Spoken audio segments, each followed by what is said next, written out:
What would drive a nation to this moment, this crux in the road, fork in the road of American politics, our liberty and freedom at stake? What would drive America to a place in time where the narrative and discussion, as we approach today, on October 9th, 2016, the second presidential debate, where the narrative is actually talk about women's vaginas?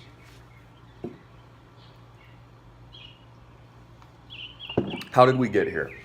How did we get to a state and place in American politics where the Clinton campaign, I guarantee, has been sitting on this Trump dump for months?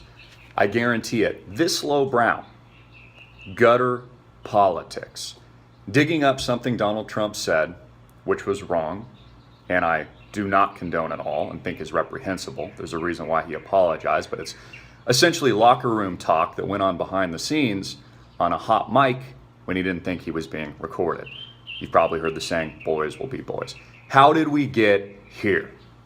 Gutter talk, gutter politics.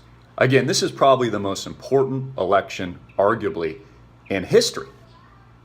And all we can talk about is women's vaginas.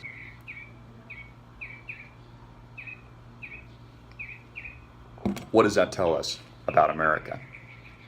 In the meantime, there's a striking comparison between boys will be boys locker room talk and actual alleged rape allegations. People like Juanita Broderick, who did another interview on Breitbart, which I believe was released today, where she is breaking down in tears, describing in grave, vivid detail the sexual assault and attack and rape that Bill Clinton perpetrated on her. He throws you onto the bed. Right. And then what did he And do I to was you? completely dressed. I had on a skirt and a blouse, and he tore the waist of my skirt.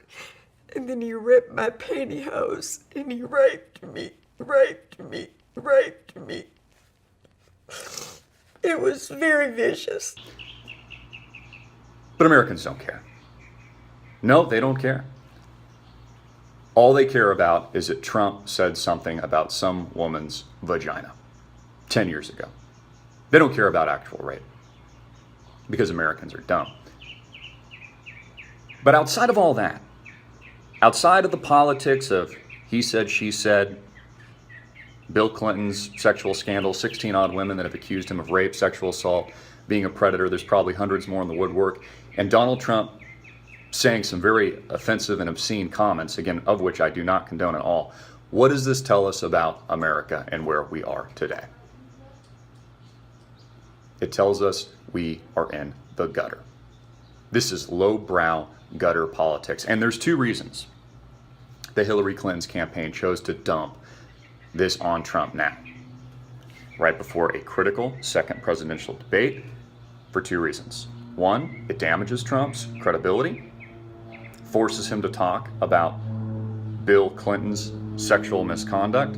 And of course, the second and probably most important reason, I was losing my train of thought in the original cut. The second most and probably most important reason this was dumped was not only to hurt Donald Trump's credibility and to trap him in this gutter politics, but also to create a diversion and smokescreen from the giant WikiLeaks Podesta email dump that hit, coincidentally, quinky dinkly, on the same friggin' day. She's trying to trap him. If I was Donald Trump and I was at the debate tonight, or I was advising him, I would tell him to move away and ignore. And if she brings it up, tell her, you can stoop that low, Hillary. Your campaign can stoop that low. And if you want to focus on gutter politics and not the real issues, be my guest. Because what are the real issues, America? The real issues are jobs, that the country needs to get back on track, that we have an enormous $20+ trillion debt load. We're fighting egregious violent wars overseas, which could result into much more dangerous violent altercations in places like Syria. We have a bankster elite wildly out of control with zero regulation and zero accountability.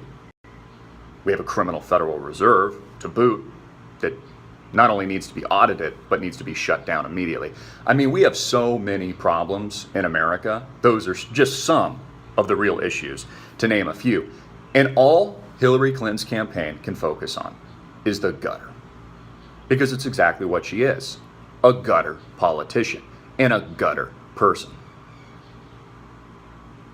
Here is what is not surprising about this. These tactics are surprisingly effective, and the American people are buying into this hook, line, and sinker, as usual, because most people are dumb. And has it really come to this? Battle of vaginas, battle of feminism, battle of the P word, as what we're getting today? Is that really what's going to dominate the debate tonight? No real issues, but vagina talk? I mean, I bet Anderson Cooper even asked the question because, of course, he's a part of the controlled opposition that makes up the mainstream media. Just like NBC, just like Round One with Lester Holt, framing each question to build a narrative to throw Donald Trump on the defensive. Again, I've asked the question, why does the Donald Trump campaign even agree to do mainstream media bullshit, rigged debates in the first place? He should hold his own. Hell, let me moderate. So what you're not hearing from anyone else in the mainstream media or the alternative media is what this really tells us, what this hot mic scandal really shows us. And what it shows us is that America is in a lot of trouble, that we're in the gutter. This is about as detestable as it gets. And there shouldn't be a lot of talk here. We should be focused on America's real issues and real problems. I'd like to hear your thoughts. Of course, I'll be reporting on all of this in detail today. Coverage starts at 4 p.m. Hard hitting it in your face. I'm Christopher Green. You're watching AMTV, Alternative Media Television. Peace.